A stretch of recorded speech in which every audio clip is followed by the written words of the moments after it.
अमावावया कृतार्थ आले पाहिजे तुम्हा प्रत शरण सर्वदा जोडून हात काकी पवित्रता तुम्हा ठाई. இந்த ஓவியின் பொருளாவது, எங்களுடைய வாழ்வின் உண்மையான குறிக்கோளை, அதாவது பரமார்த்திகத்தை அடைய நாங்கள் தங்களிடம் வர வேண்டும். எப்போதும் இருகரம் கூப்பி தங்களிடமே சரண் புக வேண்டும்.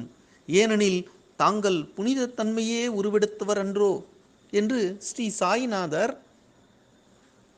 சாயிநாதரை ஸ்ரீ தாஸ்கனு மகராஜ் அவர்கள் புகழ்கின்றார். இங்கு கிருதார்த்த என்ற வார்த்தையை தாஸ்கனு மகராஜ் பயன்படுத்தியுள்ளார். இந்த வார்த்தையின் பொருளாவது, வாழ்வின் உண்மையான குறிக்கோளை அடைய என்கிறார். அதாவது வாழ்வின் உண்மையான குறிக்கோள் என்றால் என்ன என்பதை நாம் முதலில் புரிந்து கொள்ள வேண்டும்.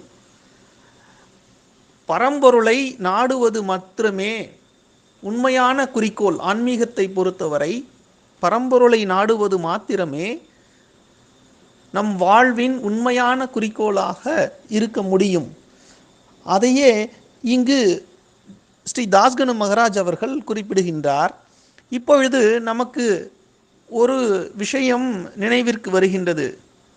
பாபாவிடம் பக்தர்கள் வரும்போது உலகாயுதத்தை நாடி, அதாவது தனக்கு குழந்தை பிறக்க வேண்டும் அல்லது வேலை கிடைக்க வேண்டும், இப்படி உலகாயுத நன்மைகளை எல்லாம் நாடியே பக்தர்கள் வருகின்றார்கள் என்று ஒரு பக்தர் அந்த பக்தர்களை பார்த்து கோபிக்கின்றார். அதாவது பாபா பரம்பொருளின் அவதாரம், அவரிடம் போய் சாதாரண உலகாயுதத்தை நாடி வருகின்றீர்களே, விலை மதிப்பற்ற பாரமார்த்திகம் அவரிடம் இருக்கின்றது என்று அந்த நெருங்கிய பக்தர் பாபாவின் முன்னரே அங்கலாய்த்து கொண்டார்.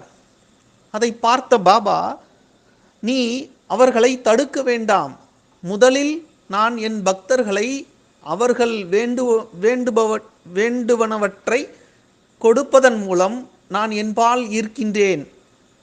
அதன் பிறகு நான் அவர்களுக்கு பரமார்த்திகத்தை அருளுகின்றேன் என்று ஸ்ரீ சாயிநாதர் குறிப்பிட்டது இங்கு நமக்கு நினைவிற்கு வருகின்றது.